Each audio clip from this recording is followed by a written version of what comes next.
Hey guys, it's Bastian time. Welcome to Zelda News. I'm your host Bastian in a fancy new gold Zelda shirt. Let's get to that first Zelda story.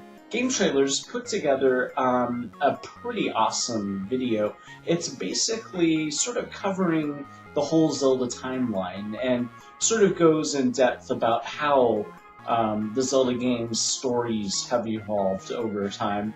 It has a lot of amazing visuals that they have created from scratch in a lot of instances. So you'll just want to watch this just for the visual treats of it all. Even if you already know the ins and outs of the timeline, it's still awesome to look at. The website GamesRadar put together 11 or so items of things that they want in Zelda Wii U.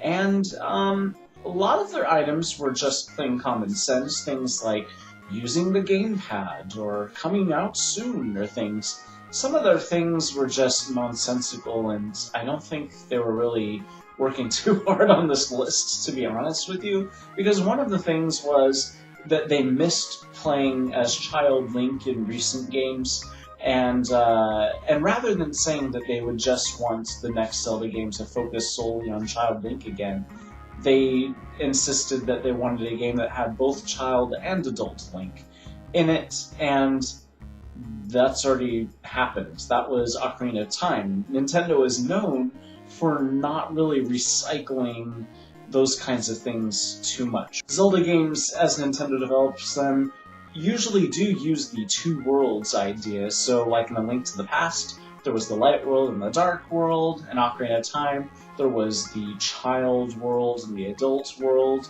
In Minish Cap, there was the Minish world and the regular sized world. In Skyward Sword, you could even argue that there was the Siren Realm, Silent Realm. I forget which is the official Nintendo of America translation. Anyways, there was, I think, Siren Realm. There was the Siren Realm and then the regular realm.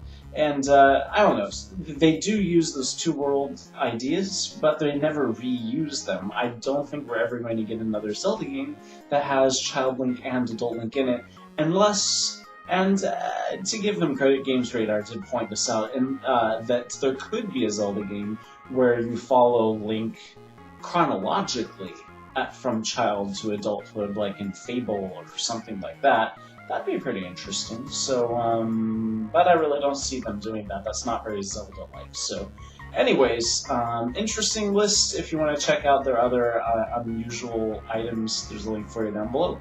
This is a beautiful art piece by MC Escher, and it's called Another World. And those of us who've played Twilight Princess might take a look at this and think, wait a minute, those duck figures look awfully familiar, and so Did You Know Gaming points out that they feel that the Zelda team was definitely inspired by this when they created the Uka, and even the scene in City in the Sky in Twilight Princess where the Uka are walking alongside the walls, like these duck figures are doing in this piece of art. So anyways, that's fascinating. I wouldn't put it past Nintendo. I mean, they certainly were talking about how for the development of Skyward Sword, they were looking at various Impressionist painters. Wouldn't surprise me if they were looking at MC Escher paintings, or I guess this isn't really a painting, but like a drawing or something. But anyways, it's kind of interesting to see whether you think Nintendo was inspired by this or not. So let me know in the comments.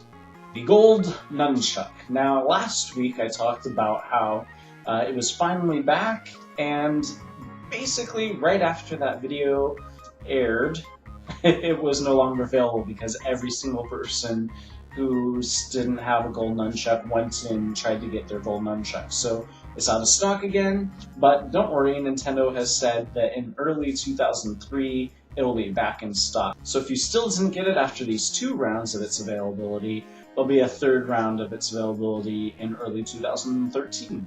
Hyrule Historia, it's been announced that there will be a limited collector's edition, but unfortunately it is very limited. It's only limited to 4,000 copies. So what's so different about this version, which by the way is $70, as opposed to the other version?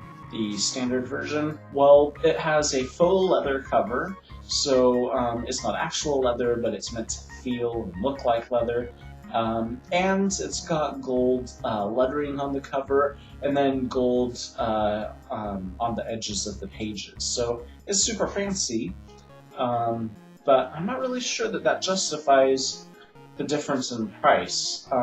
What is slightly upsetting is that most retailers that did have this up for pre-order are already out of stock. So if you wanted the super fancy collector's edition, unless you've already pre-ordered it, sorry, you're out of luck.